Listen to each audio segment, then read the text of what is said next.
Hello friends, अस्सलाम वालेकुम। Welcome to traders club. I hope आप तमाम लोग ठीक ठाक होंगे, खैर खैरियत से होंगे और एक अच्छा वीकेंड गुजारा होगा। मंडे का दिन भी थोड़ा साइडवेज रहता है, थोड़ा सा गोल्ड है आज यूएस सेशन में। इनफैक्ट पूरा दिन तो नहीं, पूरा दिन बुलिश ही रहा, लेकिन लंदन में उसने अपना एक हाई लगाया और फिर उसके बाद यूएस सेशन में उसने जो है वो अपना एशियन सेशन वाला लो ब्रेक कर दिया और एक अच्छा मामला रहा। इनफैक्ट बाय के हवाले से अगर आप देखें तो एशियन सेशन में एक अच्छी चली बाय, 40 का टीपी उसने हिट किया, लेकिन जब मार्केट दोबारा नीचे आई और जो 22-21 के एरिया से बाय थी, उसमें एक बहुत छोटा एसएल था, कोई इतना ज़्यादा ख़ास बड़ा एसएल नहीं था, वो एसएल हो गया बाय का। बहरहाल अब कल क्या हो सकता है नज़र डाल लेते हैं मार्केट के ऊपर। फ़िलहाल वो लोग जो कि अभी तक जिन्होंने सब्सक्राइब नहीं किया है चैनल को, उनसे रिक्वेस्ट है कि वो सब्सक्राइब कर लें, ताकि डेली का जो भी मेरा एनालिसिस होता है Monday till Friday, Monday till Friday, वो उसको देख सकें और उससे जो भी लेवल्स निकलते हैं उसके ऊपर वो ट्रेड कर सकें। ग्रुप के लिए, ग्रुप ज्वाइनिंग के लिए अगर कोई पूछना चाहे स्पेसिफिकली, तो डिस्क्रिप्शन में व्हाट्सएप नंबर गिवन है, वहाँ उन नंबर्स पर रब्ता करके आप जो है वो प्रोसीजर पूरा पूछ सकते हैं ग्रुप में ऐड होने का। अब चलते हैं हम अपने एनालिसिस की तरफ, स्टार्टिंग विद द बीटीसी। अच्छा, बीटीसी में मैंने जो अपनी थर्सडे को वीडियो बनाई थी उसमें एक लेवल यहाँ मार्क किया था बाय का, और इनफैक्ट उसी दिन फ्राइडे को ही मार्केट इस लेवल पे आई थी और यहाँ से बाय निकली। इनफैक्ट आज ये वाला डिमांड जोन जो है इसको मैं थोड़ा सा एक्सटेंड कर देता हूँ। आज ये दोबारा टेस्ट हुआ है, यहाँ पे आप देख सकते हैं इस जगह पे। इसको थोड़ा सा हम ऊपर कर लेते हैं अब इस वाली विक तक, और यहाँ से एक अच्छी बाय। अच्छा, अभी यहाँ पे बीटीसी पे अभी हमने एक बाय, खैर कोई सिग्नल तो नहीं था, लेकिन मैंने एक बाय एग्जीक्यूट की थी और एक साहब को करवाई भी थी। मेरे ग्रुप पे ही होते हैं, वो साथ ही होते हैं मेरे। लेकिन उसमें यह है कि हाँ, H1 के टाइम फ्रेम के ऊपर कोई 7-8 बजे के करीब हमारी वो बाय लगी थी, जो ये वाली H1 क्लोज़ हुई थी। ये शेकआउट जो बना था, ये डॉजी कैंडल जो बनी थी, इस वाली कैंडल के ऊपर हमने वो बाय एग्जीक्यूट की थी अपनी 67,075 से। अच्छा, इसमें अब है कंडीशन क्या है कि इस वाले डिमांड जोन पे अभी तो बाय चल रही है, इसका जो एसएल है वो 66,750 है, 66,800 से 66,750। और मार्केट देखते हैं कहाँ तक जाती है। ऊपर हमारे पास जो लेवल है, एक सप्लाई एरिया हमारे पास यहाँ बना हुआ है, यहाँ पे एक बड़ी अच्छी कैंडल्स बनी थी, रिजेक्शन आई थी। मार्केट अगर यहाँ जाएगी तो हम सेलिंग देखेंगे। अभी फ़िलहाल हम बाय में हैं और टीपी जो है इसका वही 68,200 68,300 टीपी वन है। देन फिर उसके बाद ये वाला एरिया है, यहाँ मार्केट जाएगी और यहाँ पे हम फिर सेलिंग की फॉर्मेशन देखेंगे। अगर कोई हमें फॉर्मेशन मिलेगी तो 69,500 के एरिया से हम दोबारा सेलिंग ट्राई कर सकते हैं, अगर यहाँ कोई फॉर्मेशन बनती है तो। और अगर मार्केट यहाँ से नीचे आती है तो यहाँ से हम बाय का एक कंफर्मेशन के ऊपर देख सकते हैं, बट ये अगर एरिया ब्रीच हो गया तो फिर हम बाय नहीं देखेंगे। देन फिर उसके बाद रिट्रेस होने पे हम इसको सेल ही देखेंगे।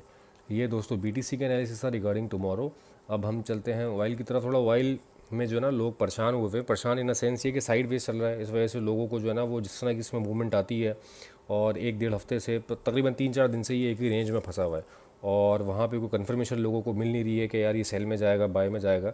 बहरहाल जिस जगह पे है उस जगह को ट्रेड करके ही अगर आप डेली के 70-80 पिप्स निकाल लेते हैं तो वो भी आपके लिए बड़ा सब्सटेंशियल है। उसकी रीज़न ये है कि आज भी हमारी एक बाय चली थी 69 के एसएल के साथ ऑयल में, और 69.4 से वो बाय चली थी, मार्केट 70.3 तक गई और 70.3 पे फिर उसको सेल कॉल भी वहाँ से एक चली है। तो अच्छा रहा मामला। साइडवेज मार्केट में भी आप 70-80 पिप्स अगर एक ट्रेड से निकाल लें तो it's quite enough for a day. बाकी मार्केट अगर साइडवेज रहती है और जब साइडवेज का वो ब्रेकआउट करती है तो उस ब्रेकआउट पे एक आध एसएल, चाहे बाय में हो चाहे सेल में हो, अगर हो भी जाए तो it's not a big deal. उसकी रीज़न ये है कि आप उसके एक्यूमुलेशन फेज़ में ही 4-5 ट्रेड्स ऐसी ले चुके होते हैं जिससे आप 70-80 पिप्स अपने पर ट्रेड के बना चुके होते हैं। तो अगर आपका कोई एक 100 पिप्स का एसएल उस एक्यूमुलेशन फेज़ के बाद हो भी जाए तो वो कोई ऐसा परेशानी वाली बात नहीं है, it is a part of trade. अच्छा, ऑयल के लिए मैं बताऊं पर्टिकुलरली ये इस रेंज में दोबारा आ रहा है। अभी 67.5 का जो एरिया है, ये वाला 67.5 का, मार्केट यहाँ तक शायद आ सकती है, लेकिन यहाँ पे भी आएगी तो मैं बाय ही देखूंगा। यहाँ पे भी इनफैक्ट मेरी जो कंडीशन है वो बाय की ही है जब तक मेरा ये 73.5 वाला टीपी मीट नहीं हो जाता। इसमें एसएल होते हैं। हाँ, सबसे जो इम्पॉर्टेंट चीज़ है वो ये है कि 70.5 ये वाला एरिया, इसके लिए भी ब्रेक करना वो जो है क्या कहते हैं सबसे ज़्यादा ज़रूरी है। जो मैंने आई गेस थर्सडे को भी एनालिसिस किया था, उसमें बताया था कि 70.5 के ऊपर कोई भी H1 क्लोज अगर हो जाती है, मार्केट 73, मार्केट ये वाला एरिया टैप करेगी 71.5 वाला, देन फिर उसके बाद 73.5। तो वो क्लोजिंग अभी तक आ नहीं रही है, ना H4 में आई है, ना H1 में आई है, ना डेली में आई है 70.5 के ऊपर की। तो हम उसके इंतज़ार में 70.5 के ऊपर हमें कोई क्लोजिंग मिलती है, यहाँ से आप बाय लिमिट भी अपनी एग्जीक्यूट कर सकते हैं 70.5 के ऊपर की। और ये पूरा एक्यूमुलेशन फेज़ जो है इसके नीचे का ही एसएल है। अभी भी फ़िलहाल मार्केट नीचे आएगी तो 67.5 पे हम दोबारा बाय करेंगे, लेकिन अभी देखते हैं क्या क्या कंडीशन बनती है इसकी। बहरहाल फ़िलहाल के लिए मैंने आपको बता दिया है कि मार्केट हम क्लियर कट बाय में है। 67.5 आती है तो यहाँ से भी हम बाय करेंगे। अभी फ़िलहाल 68.5 का जो एरिया है, ये वाला एरिया 68.5 का, ये वाला एरिया इंपॉर्टेंट है। यहाँ से एक डिमांड जोन बना हुआ है, यहाँ से मार्केट दोबारा बाय में जा सकती है। मार्केट अगर हमें 68.5 मिलती है कल, तो यहाँ पे हम अपनी बाय एग्जीक्यूट करेंगे और जो भी एसएल बनेगा उस वक्त के हिसाब से देखते हुए फॉर्मेशन पे हम वो एसएल देंगे। उसका 67.5 मैंने एरिया बता दिया है वैसे एसएल का लोगों को, जो वीडियो के फॉलोअर्स हैं। मार्केट अगर यहाँ से ऊपर जाती है तो फिर हम कंडीशन देखेंगे वो बुलिश पे क्या बनती है, क्योंकि फिर अभी सेलिंग की तरफ मैं इसमें टिल्ट नहीं हूँ। हाँ, सेलिंग इन अ सेंस आप अगर 40-50 पिप्स की 100 पिप्स की स्कैल्प ट्रेड करना चाह रहे हैं तो उसके लिए आपको कोई फॉर्मेशन मिले तो आप वो एरिया से, जो रेजिस्टेंस एरिया है, जैसे 70.3 आज हमने मार्क किया हुआ था, उस एरिया से हमने वो एग्जीक्यूट की। अब चलते हैं दोस्तों सिल्वर की तरफ। सिल्वर में भी आज देखें अच्छा खासा एक मूव नज़र आया। एक जगह से रिजेक्शन आई इसकी 34.24 वाले एरिया से, और एक अच्छी रिजेक्शन देखने को मिली है। अभी जो मेरे पास बाइंग का एक अच्छा लेवल बन रहा है वो ये वाला है। एक तो ये एरिया है इनफैक्ट बाइंग का, जहाँ पे मार्केट अभी खड़ी हुई, मार्केट यहाँ से भी ऊपर जा सकती है, कोई इसमें शक वाली बात नहीं है। लेकिन अगर नीचे आती है तो ये एक बहुत अच्छा एरिया है।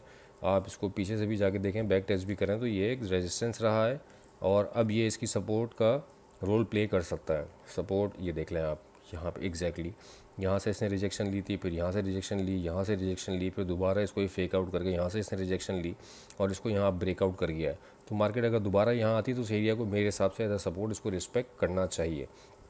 बाय के लिए हमारे पास 32.27 का एरिया है और है दूर, बट लेवल्स के ऊपर ही हम काम करेंगे। नहीं मिलेगी बीच में कोई फॉर्मेशन तो हम इसमें ट्रेड नहीं करेंगे। 34.24 अगर मार्केट दोबारा जाती है तो मेरे हिसाब से यहाँ पे एक चांस लेना बनता है 34.5 के ऊपर का एसएल देके, और अगर मार्केट यहाँ मिलती है तो डेफिनेटली आप इसके ऊपर ट्रेड करें, चांस लें ऊपर जाती है सेलिंग में, क्योंकि एक सप्लाई एरिया आज आया है निकल के सामने। अगर ये चल जाती तो ये 32.27 तक हमें लेके आ सकती है।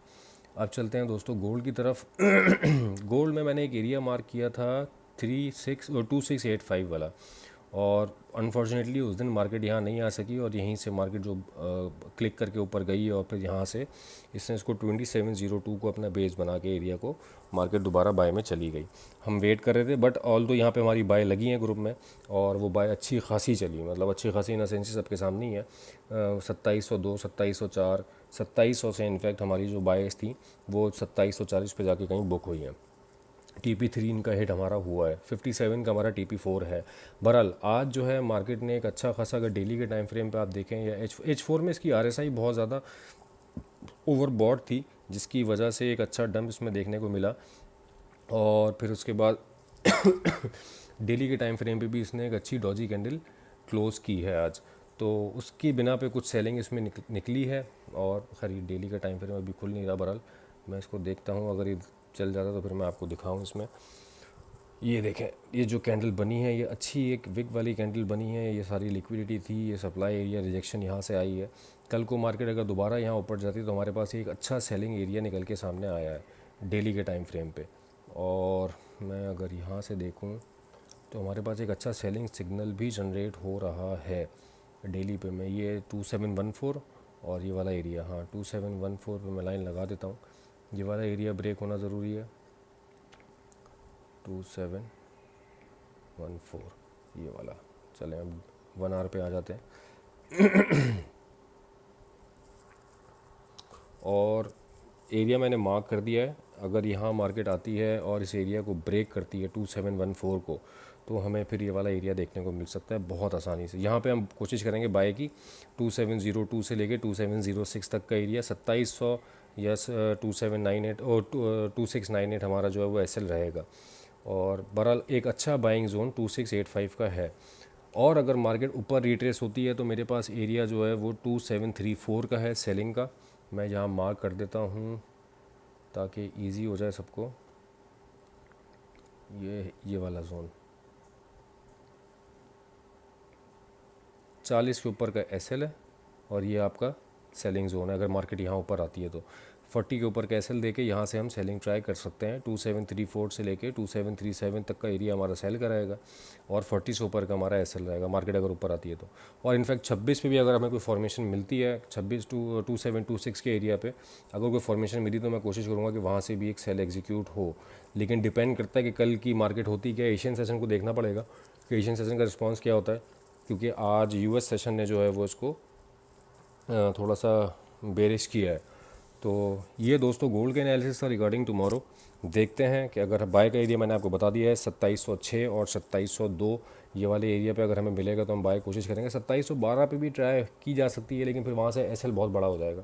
या तो स्मॉल लॉट साइज़ के साथ लेयरिंग करें और मार्केट नीचे आए तो फिर वहाँ पे एक बड़ी लेयर ऐड करके आप 2698 का एसएल दें उसको, और लेट्स वेट फिर कि बाय कहाँ तक हमारी चलती है। और अगर चली तो फिर इनफैक्ट इस वाले एरिया तक तो ये 40 तक तो ईजिली आएगी। और जो मैंने सेलिंग का आपको जोन बता दिया है वो आपके सामने क्लियर कट।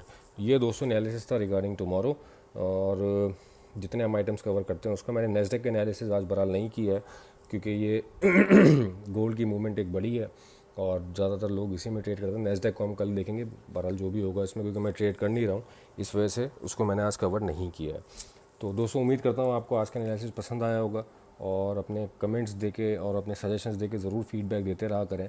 हम कोशिश करेंगे कि और जितना उसमें चीज़ें ऐड कर सकते हैं वो करें। तो उम्मीद करते हैं कि आने वाला दिन और आगे आने वाला जो वीक है इंशाल्लाह हमारा प्रॉफिटेबल ही होगा और इंशाल्लाह अच्छा रहेगा। तो ये था दोस्तों कल के एनालिसिस। अपना बहुत ख्याल रखिएगा। Thank you so much for your time.